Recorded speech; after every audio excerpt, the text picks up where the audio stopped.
Good morning guys. तो आज के दिन की शुरुआत हम करेंगे बेसिकली 28 मई 2021 के करंट अफेयर्स के साथ। जैसा कि आपको पता है कि लास्ट डे आपकी वीडियो नहीं आई, इसलिए पहले हम 28 मई के जो करंट अफेयर्स हैं उनको कवर करेंगे। उसके बाद में हम नेक्स्ट आ जाएंगे अपने 29 के करंट अफेयर्स पे। तो ज़्यादा टाइम ना लेते हुए सीधे चलते हैं अपने क्वेश्चंस की ओर। और ध्यान रखिए क्योंकि आज लगभग 30 के समथिंग इस वीडियो में क्वेश्चन रहने वाले हैं। तो आज ज़्यादा एक्स्ट्रा फैक्ट के बारे में बात नहीं करेंगे, नहीं तो ये वीडियो 1 घंटे से ऊपर भी निकल सकता है। तो इसलिए सीधे आज क्वेश्चंस पे रहेंगे और जल्दी से कवर करेंगे 28 और 29 के करंट अफेयर्स। तो देखते हैं 28 के, तो आते हैं क्वेश्चन की ओर। तो फर्स्ट क्वेश्चन क्या है, किस कंपनी ने दावा किया है कि उसकी कोविड-19 वैक्सीन सभी 12 साल और उससे अधिक उम्र के बच्चों के लिए उपयुक्त है? तो ये है आपकी ऑप्शन नंबर 3, पी फाइजर कहाँ की कंपनी है? तो ये अमेरिकन कंपनी है बेसिकली, जिसकी स्थापना 1849 में हुई थी। और फाइजर का हेडक्वार्टर न्यूयॉर्क में है। और जिसके इस टाइम पे प्रेसिडेंट कौन है? तो एल्बर्ट बोरला कौन है? एल्बर्ट बोरला इसके प्रेसिडेंट है। अगर पहला ऑप्शन देखें मॉडर्न, तो मॉडर्ना कहाँ की है? ये अमेरिकन कंपनी है। भारत बायोटेक तो भारत की कंपनी है, नाम से ही पता चल रहा है। SSI serum institute of India है, जिसका हेडक्वार्टर कहाँ है? पुणे में है। और आदर पुणे वाले इसके कौन है? इस टाइम इसके सीईओ हैं। चलते हैं नेक्स्ट क्वेश्चन की ओर। नेक्स्ट क्वेश्चन है, किस देश ने कोविड की उत्पत्ति की रिपोर्ट करने के लिए खुफिया एजेंसियों की एक समिति बनाई है? यहाँ बोल रहे हैं कि ये कौन सा ऐसा देश है जिसने एक ऐसी कमेटी का गठन किया है जिनको ये काम दिया गया है कि उन्हें ये पता लगाना है कि एक्चुअली ये जो कोविड है इसका ओरिजिन क्या है। ये एक्चुअली जानवरों से ही हुआ है या फिर जो चाइना की वुहान सिटी है, वुहान लैब थी, वहाँ से इसका ओरिजिन हुआ है। तो ये जो गठन किया गया है कमेटी का, ये किया गया है यूएस के द्वारा। यानी जे बाइडन, आप देख सकते हैं जे बाइडन, कमाला हैरिस दोनों आपको पीछे दिख रही हैं। तो जो जे बाइडन ने इस कमेटी का गठन किया है, उन्होंने 90 डेज यानी 3 महीने के अंदर ये जो कमेटी है इससे रिपोर्ट मांगी है कि हम भी रिपोर्ट करके दो, पता करके दो कि एक्चुअली ये जो कोविड-19 है उसका ओरिजिन क्या है। चलते हैं हमारे नेक्स्ट क्वेश्चन की ओर। देख लेते हैं थोड़ा इस क्वेश्चन में भी फटाफट। जो यहाँ के भारत की राजधानी दिल्ली है, फ्रांस की राजधानी क्या है? फ्रांस की राजधानी पेरिस है। चीन की कैपिटल क्या है? चीन की बीजिंग है। और यूएस की कैपिटल क्या है? Washington DC. भारत में इस टाइम नरेंद्र मोदी की सरकार है, फ्रांस में इमैनुअल मैक्रोन है और चीन में कौन है? चीन में सी जिनपिंग है और यूएस में जी बाइडन की सरकार है। चलते हैं नेक्स्ट क्वेश्चन की ओर। कौन सा संगठन PPP public private partnership model पर भारत का पहला रेडियो आइसोटोप रिएक्टर डिजाइन कर रहा है? तो रेडियो आइसोटोप रिएक्टर क्या होता है, इस चीज़ को हम समझ लेते हैं। तो इसमें क्या है कि इसमें इलेक्ट्रॉन, प्रोटॉन और न्यूट्रॉन तीनों का यूज़ करके क्या कराया जाता है, एनर्जी जो होती है उसको प्रोड्यूस किया जा रहा है। तो भारत में अभी तक ऐसा एक भी रिएक्टर नहीं था, अब पहली बार बनने जा रहा है। तो पीछे का आप जो चित्र है उसको देख के समझ सकते हैं ये कौन है। ये बार्क है, BARK, Bhabha atomic research centre जो है ये करने जा रहा है। भाभा एटॉमिक रिसर्च सेंटर की अगर बात करें तो इसकी स्थापना 1954 में हुई थी। इसका जो हेडक्वार्टर है वो मुंबई में है। और इस टाइम पे इसके जो डायरेक्टर हैं वो कौन है? वो है पुनीत गोयनका। और इसका आपको फुल फॉर्म तो पता ही है, बता दिया है मैंने अभी, भारत एटॉमिक रिसर्च सेंटर। और इसके साथ साथ ये और कौन सी कंपनी है जो इसमें सहयोग करेगी इसको खोलने में? तो वो है nuclear power corporation of India, SII के बारे में हम बात कर चुके हैं। सीरम इंस्टीट्यूट ऑफ इंडिया जिसके हेडक्वार्टर पुणे में है, DRDO का दिल्ली में है और इसरो का बेंगलोर में हेडक्वार्टर। नेक्स्ट क्वेश्चन है, किस अंतर्राष्ट्रीय स्टेडियम का नाम बदलकर बलबीर सिंह इंटरनेशनल स्टेडियम कर दिया गया है? तो ये है option number A, Mohali stadium. ये कहाँ पड़ता है? तो ये बेसिकली पंजाब में पड़ता है, मोहाली। तो यहाँ का जो कैप्टन अमरिंदर सिंह है, उन्होंने अब इस मोहाली स्टेडियम का नाम बदलकर क्या कर दिया है? बलबीर सिंह इंटरनेशनल स्टेडियम कर दिया है। तो ये बलबीर सिंह कौन है? तो आप पीछे की पिक्चर देख के समझ सकते हैं कि ये एक हॉकी प्लेयर हैं और इन्होंने 3 बार ओलंपिक्स में भारत के लिए हॉकी को खेला है और ये पद्मश्री भी इन्हें मिल चुका है। तो अब आप याद रखेंगे कि जो मोहाली स्टेडियम है अब आगे से इसको बलबीर सिंह इंटरनेशनल स्टेडियम के नाम से जाना जाएगा, मोहाली स्टेडियम के नाम से नहीं जाना जाएगा। बानखेड़े की बात करें तो बानखेड़े स्टेडियम आपका मुंबई में पड़ता है, ग्रीन पार्क कानपुर में और रूप सिंह स्टेडियम ग्वालियर में पड़ता है। चलते हैं नेक्स्ट क्वेश्चन की ओर। किस केंद्रीय मंत्री ने सेहत OPD पोर्टल लॉन्च किया है? तो सेहत OPD, आप पीछे का चित्र देख के समझ गए होंगे कि सेहत OPD जो है वो राजनाथ सिंह ने लॉन्च किया है। लेकिन सेहत ये लग रहा है स्वास्थ्य से रिलेटेड है, तो आप क्वेश्चन में कंफ्यूज नहीं होना। कभी भी डॉक्टर हर्षवर्धन मिल जाए तो सेहत पोर्टल के लिए आप डॉक्टर हर्षवर्धन को टिक नहीं करेंगे, क्योंकि ऑप्शन में है डॉक्टर हर्षवर्धन। क्योंकि स्वास्थ्य, आप सोचें कि ये स्वास्थ्य से रिलेटेड है, लेकिन इससे कोई फर्क नहीं पड़ता है, क्योंकि जो ओपीडी पोर्टल है, सेहत ओपीडी पोर्टल, ये एक्चुअली डिफेंस से रिलेटेड है। सेहत का मतलब तो वही है सेम, लेकिन इसमें क्या रहेगा, जो डिफेंस के अभी प्रेजेंट टाइम में सर्विसमैन है या फिर एक्स सर्विसमैन है, तो उनकी देखरेख के लिए और उनको अगर कोई भी मेडिकल से रिलेटेड हेल्प चाहिए तो वो फ्री ऑफ कॉस्ट इस पोर्टल के तहत उनको दी जाएगी। तो ये स्पेशली जो पोर्टल है वो डिफेंस से रिलेटेड लोगों के लिए ही है, तो इसीलिए इसको लॉन्च किया है राजनाथ सिंह ने। नितिन जयराम गडकरी के पास रोड एंड ट्रांसपोर्ट मंत्रालय है। हर्षवर्धन जी के पास कौन सा है, तो हर्षवर्धन जी के पास हेल्थ मिनिस्ट्री है। और गिरिराज सिंह जी के पास क्या है, एनिमल हस्बेंड्री, ये डिपार्टमेंट गिरिराज सिंह के पास और राजनीत सिंह के पास डिफेंस मिनिस्ट्री है। चलते हैं नेक्स्ट क्वेश्चन की ओर। नेक्स्ट क्वेश्चन, कौन सा संगठन globe bio hub platform launch करेगा, तो ग्लोबल बायो हब नाम का जो प्लेटफॉर्म है इसको कौन लॉन्च करने वाला है, तो इसको लॉन्च करने वाला है WHO, वर्ल्ड हेल्थ ऑर्गेनाइजेशन इस प्लेटफॉर्म को लॉन्च करने वाली है।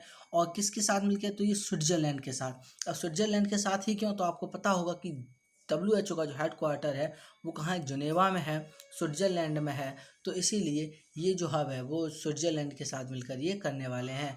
आप राइट साइड में देख सकते हैं कि टेड्रोस एडनॉन जो हैं उनको आप आसानी से देख सकते हैं। WHO के प्रेसिडेंट जो हैं वो टेड्रोस एडनॉन हैं। तो WHO की अगर बात करें तो इसकी स्थापना 1948 में हुई थी। इसका जो हेड क्वार्टर है वो कहाँ है, बता दिया, जेनेवा में है। और इस टाइम पे इसके जो प्रेसिडेंट है वो कौन है, तो वो है टेड्रोस एडनॉन। और इसका बेसिकली पर्पज़ क्या है ग्लोबल बायो हब का, तो इसका उद्देश्य ये है कि दुनिया भर की जितनी भी साइंस रिलेटेड लैब्स हैं उनको आपस में कनेक्ट किया जाएगा, ताकि उनके बीच में चीज़ों का आदान प्रदान, मान लीजिए कोई बीमारी है तो वायरस वगैरह है तो उनका आदान प्रदान जल्दी से हो सके, ताकि उन पर जल्दी से रिसर्च हो। कोई नई मेडिकल होती है, मेडिकेशन है, तो उसकी जल्दी से जल्दी आदान प्रदान हो सके। तो यानी कि बेसिकली जितनी भी दुनिया भर की लैब्स हैं उनको एक दूसरे से जोड़ा जाएगा ग्लोबल बायो हब के तहत। अब इसमें बात आई है स्विट्जरलैंड की, तो स्विट्जरलैंड की राजधानी क्या है, स्विट्जरलैंड की राजधानी जो है वो है वर्न, यहाँ मुद्रा फ्रैंक चलती है। चलते हैं नेक्स्ट क्वेश्चन की ओर। नेक्स्ट क्वेश्चन है, कौन सा डिजिटल वॉलेट UPI नेटवर्क से जुड़ने वाला पहला बन गया है, यानी पहला वॉलेट ऐसा कौन सा बन गया है जिसकी UPI नेटवर्क से जुड़ने वाला पहला वॉलेट है। क्योंकि इससे पहले आपको पता है कि किसी भी बैंक का वॉलेट हो तो उससे डायरेक्ट आप UPI पे पैसे नहीं भेज सकते, उसके लिए आपको गूगल पे, पेटीएम, फ़ोन पे जैसा कोई, या फिर भीम पे, गूगल पे या भीम पे जैसा आपको क्या चाहिए, आपको UPI नेटवर्क चाहिए होता है। लेकिन अभी ये कौन सा पॉकेट जो बना है, पॉकेट वॉलेट ऐसा कौन सा है जिससे आप डायरेक्ट UPI पे पेमेंट कर सकते हैं, तो ये है ऑप्शन नंबर 2, पॉकेट ही इसका नाम है, पॉकेट।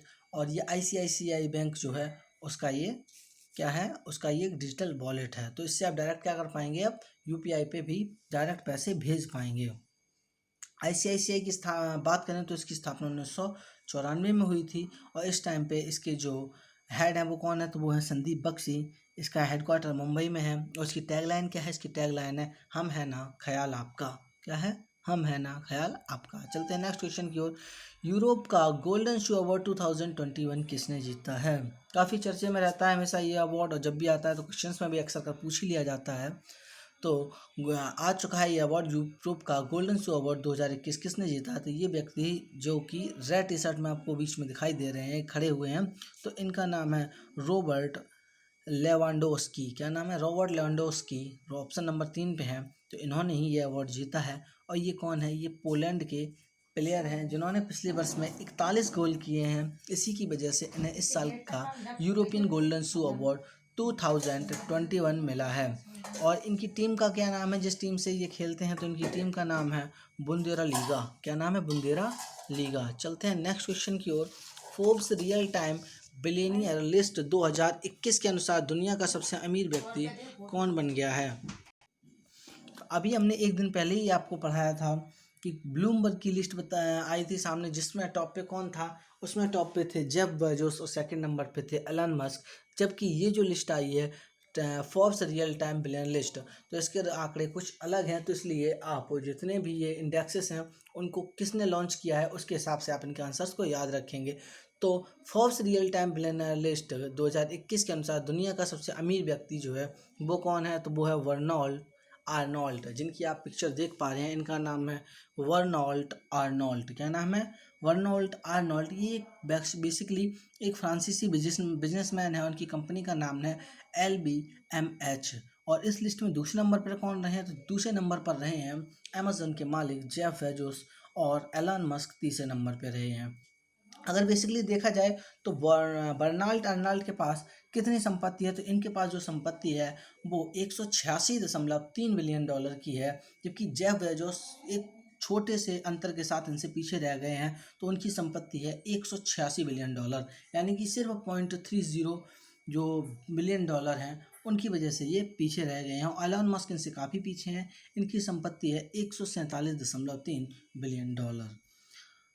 और मार्क जुकरबर्ग का तो देखा भी नहीं। चलते हैं नेक्स्ट क्वेश्चन की ओर। तो बेसिकली आप उस क्वेश्चन का आंसर याद रखें, कौन है, बेर्नार्ड अर्नोल्ड।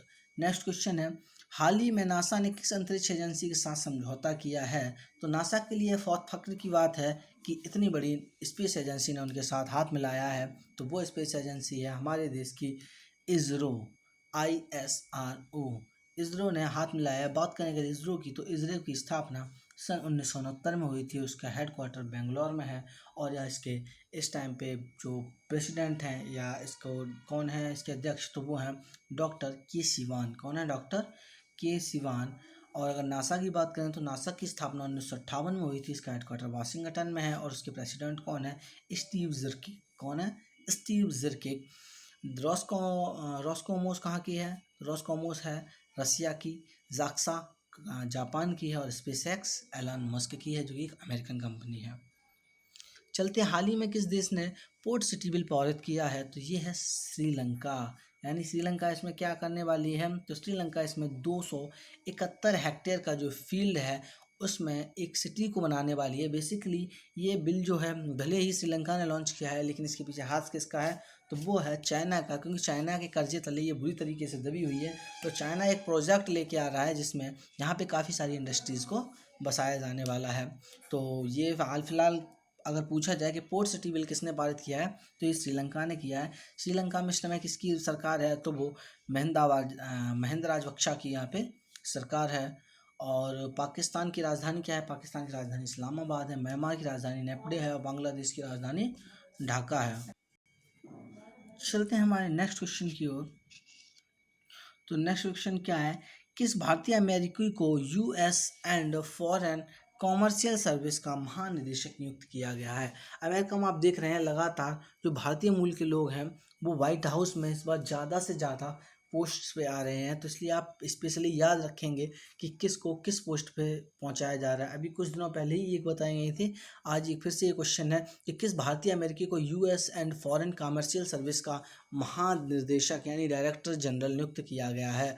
तो ये जो आपको टकले भाई साहब पीछे दिख रहे हैं, इनका नाम है अरुण वेंकट रमन। क्या नाम है, अरुण वेंकट रमन। इनको क्या बनाया गया है, तो इनको director general of US and foreign commercial services बनाया गया है। चलते हैं नेक्स्ट क्वेश्चन की ओर। तो नेक्स्ट क्वेश्चन है, हमने जवाहरलाल नेहरू की कौन सी पुण्यतिथि इस बार मनाई है, तो हमने इस बार जो जवाहरलाल नेहरू की पुण्यतिथि मनाई है, ये मनाई है 57वीं पुण्यतिथि। तो 57वीं पुण्यतिथि मनाई है इस बार में। और इनका एक इधर पे लोगो जो है इनका क्विट है वो भी लिखा हुआ है, काफ़ी अच्छा है। Failure comes only when we forget our ideals and objectives and principles. हमें असफलता तभी प्राप्त होती है जब हम अपने आदर्शों को, अपने उद्देश्यों को और अपने सिद्धांतों को भूलते हैं। असफलता हमें तभी याद लगती है जब तक हम अपने आदर्शों को, अपने सिद्धांतों को और अपने जो अपना क्या बोलते हैं, अपना गोल जो होता है, उद्देश्य होता है, उसको याद रखते हैं, तो हमें असफलता हाथ नहीं लगती है। इस चीज़ को एक्सप्लेन करने बैठा तो बहुत टाइम लगेगा।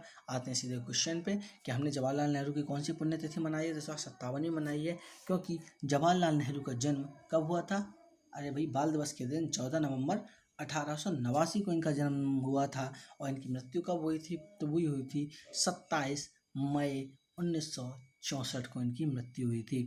बात करें अगर जवाहरलाल नेहरू के बारे में, तो जवाहरलाल नेहरू अपने आज़ादी की लड़ाई के टाइम कितने बार जेल गए, तो ये 9 बार जेल गए थे। और इन्होंने टोटल 3259 दिन जो थे वो जेल में बिताए थे। चलते हैं नेक्स्ट क्वेश्चन की ओर। इक्वाडोर के नए राष्ट्रपति के रूप में किसे चुना गया है, तो जितने भी ये इंटरनेशनल लेवल की अपॉइंटमेंट होती हैं या फिर जितने भी इलेक्शंस के रिजल्ट होते हैं, इनको आप याद रखा कीजिए, क्योंकि ये एग्ज़ाम्स में पूछ लिए जाते हैं, क्योंकि ये गर्म टॉपिक रहते हैं इसलिए पूछ लिए जाते हैं। तो इक्वाडोर के नए राष्ट्रपति को किसको चुना गया है?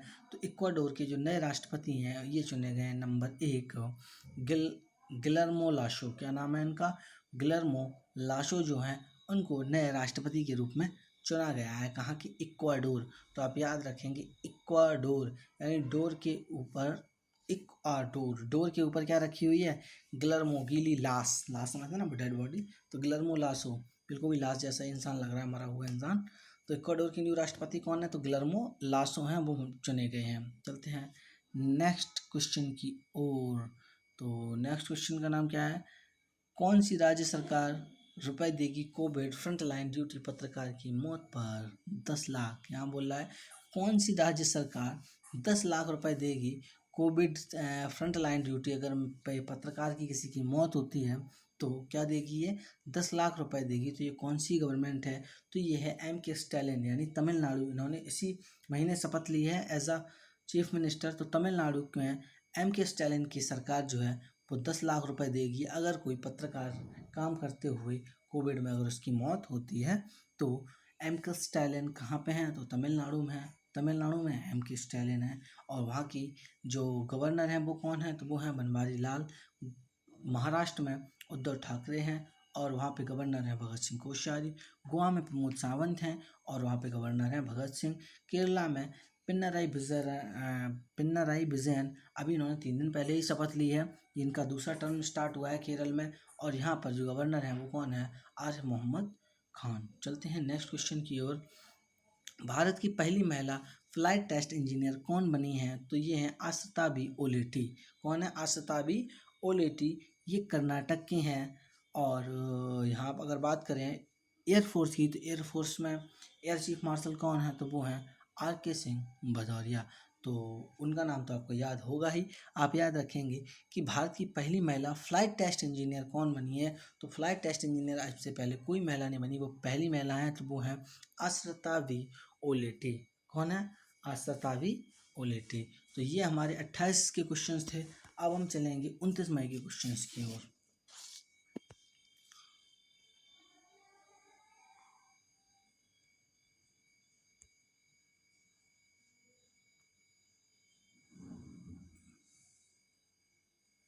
तो अभी हम आ गए हैं 29 मई के क्वेश्चन की ओर। तो बीच में मैं आपके बोलूँगा, अगर आपको वीडियो पसंद आ रही है तो आप लाइक कर दीजिएगा और हमारे चैनल को सब्सक्राइब भी कर लीजिएगा। चलते हैं क्वेश्चन की ओर। तो क्वेश्चन क्या है पहला? अंतर्राष्ट्रीय वित्तीय सेवा केंद्र प्राधिकरण IFSCA ने निवेश कोष पर एक विशेषज्ञ समिति का गठन किया है। इस समिति के अध्यक्ष कौन हैं? यानी कि IFSCA का फुल फॉर्म क्या है? तो इसका फुल फॉर्म है international financial services centres authorities. तो इसका गठन किया गया है। और ये इसका काम क्या रहेगा? इसका काम रहेगा कि भारत में जितने भी इन्वेस्टमेंट्स होते हैं तो उन सबको देखने के देख रेख का काम कौन करेगी? ये समिति करेगी। तो इसके हेड किसको नियुक्त किया गया है? तो इसके हेड जो नियुक्त किए गए हैं वो है नीलेश शाह, जिनकी आप पीछे फोटो देख पा रहे हैं।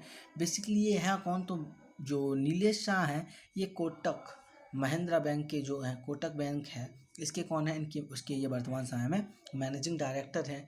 इन्हीं को अध्यक्ष के रूप में नियुक्त किया गया है। चलते हैं नेक्स्ट क्वेश्चन की ओर।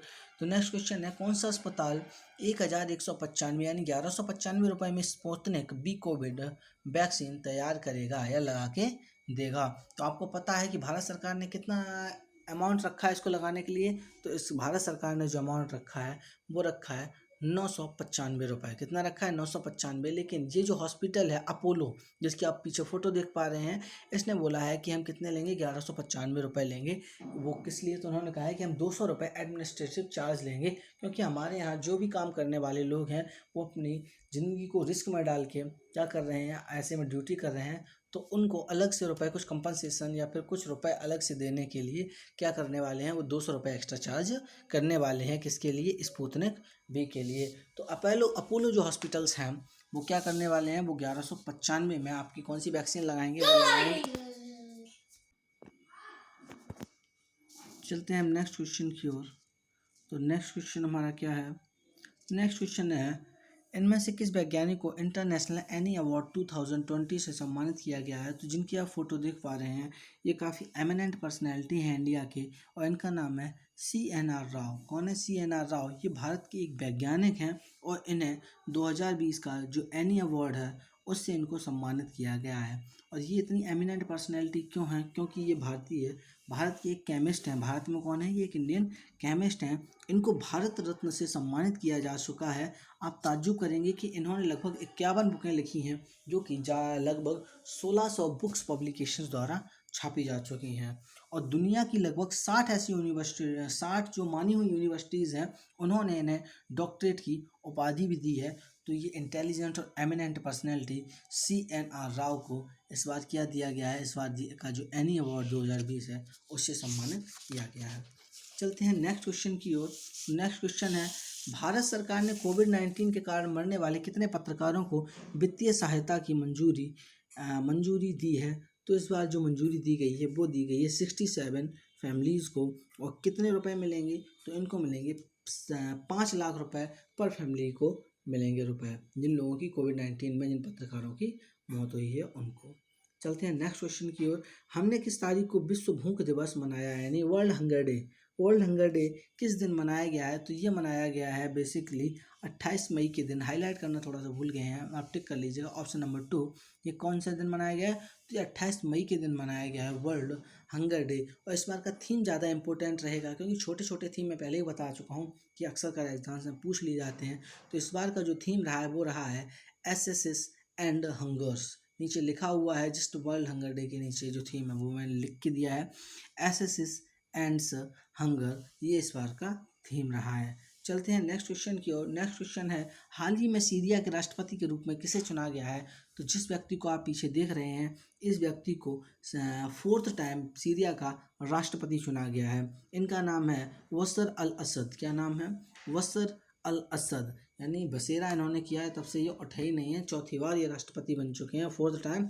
और इनको लगभग 95.1% वोट जो हैं वो वहाँ पे मिले हैं, यानी लगभग 80% के समथिंग पड़े होंगे, जिनको अगर 100% माना जाए तो उसमें से 95.1% वोट जो हैं वो बशर अल असद को मिले हुए हैं। ठीक है, तो ये सीरिया के फिर से राष्ट्रपति चुन लिए गए हैं। चलते हैं next question, 7th question. France में दुनिया के सबसे बड़े संग्रहालय द लोवर की पहली महिला राष्ट्रपति कौन बनी है? तो इसमें 2 क्वेश्चन आपको सीखने के लिए मिलेंगे कि विश्व का सबसे बड़ा संग्रहालय का क्या नाम है? द लोवर है, जो कि कहाँ पे है? तो ये फ्रांस में पड़ता है। तो पहली बार इसकी कोई तो यहाँ पे जो इस म्यूज़ियम संग्रहालय में ये जो प्रेसिडेंट बनी है, इनका नाम है लॉरेंस डेस्कार्स। क्या नाम है इनका? लॉरेंस डेस्कार्स, जिनकी आप पीछे फोटो देख पा रहे हैं। चलते हैं नेक्स्ट क्वेश्चन की ओर। संयुक्त राष्ट्र के निकायों ने पशु रोग जोखिम पर सलाह देने के लिए एक पैनल की स्थापना की है, इसका नाम है वन हेल्थ। क्या नाम है? इसका नाम रखा गया है वन हेल्थ, यानी एक स्वास्थ्य करके नाम रखा गया है।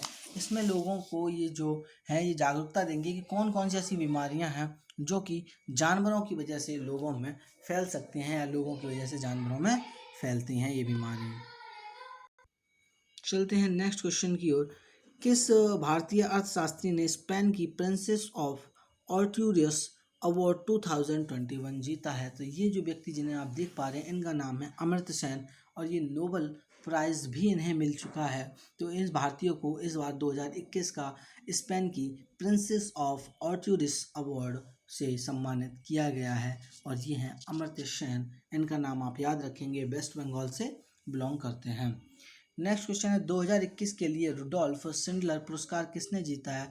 तो ये जीता है डॉक्टर नागेश्वर रेड्डी ने, ऑप्शन नंबर ए। ये पद्म भूषण से सम्मानित किए जा चुके हैं, और AIG हॉस्पिटल्स के ये कौन है? ये चेयरमैन हैं।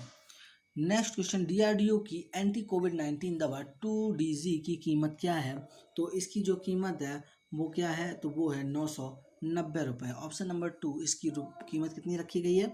990 रुपये रखी गई है। और इसको बताया था अभी कुछ दिनों पहले, इसको लॉन्च किया है किसने है? तो आप दोनों लोगों को देख पा रहे हैं जिन्होंने इसे लॉन्च किया है, doctor Harshvardhan and defence minister Rajnath Singh, दोनों ने इसको क्या किया है? इसको लॉन्च किया है। और ये जो बनाई गई थी 2DG, ये किसके साथ मिलकर बनाई गई थी? तो DRDO ने इसे बनाया था, लेकिन डॉक्टर रेड्डीज जो लैब है उसके साथ मिलकर इसको बनाया था। और ये दवा कब दी जाती है? जब ऑक्सीजन की कमी हो जाती है तब इस दवा के डोज दिए जाते हैं। तो पर डोज इसकी कीमत कितनी है? तो ये है 990 रुपये।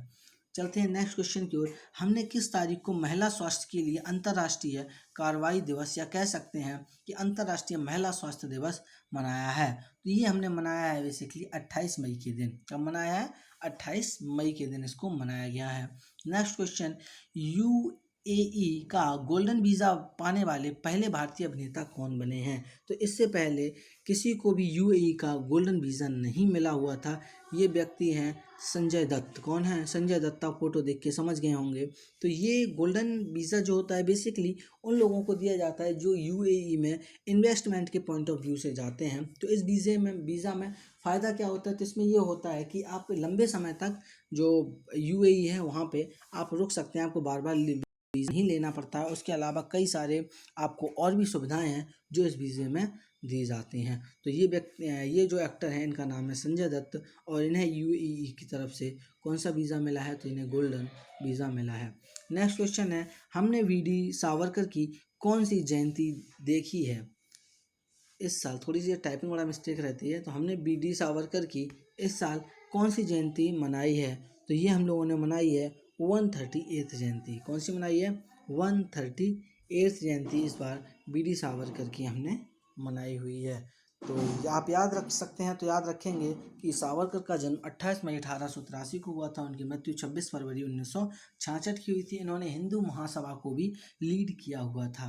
तो बेसिकली आज के क्वेश्चन हमारे यहीं तक थे और आशा करता हूँ कि आपको सारे क्वेश्चन समझ में आए होंगे। फर्दर कोई भी डाउट है तो आप कमेंट सेक्शन में कमेंट करके पूछ सकते हैं। अब हम मिलेंगे कल की वीडियो के यानी 30 मई के करंट अफेयर्स के साथ। तब तक के लिए गुड बाय। अगर आपने अभी तक हमारे चैनल को सब्सक्राइब नहीं किया और आपने यहाँ तक वीडियो देखी है तो प्लीज़ हमारे चैनल को सब्सक्राइब कीजिए और अपने फ्रेंड्स के साथ इस वीडियो को शेयर कीजिएगा ताकि वो भी इस चैनल को सब्सक्राइब करें और मोटिवेशन मिल सके। तो गुड बाय फ्रेंड्स।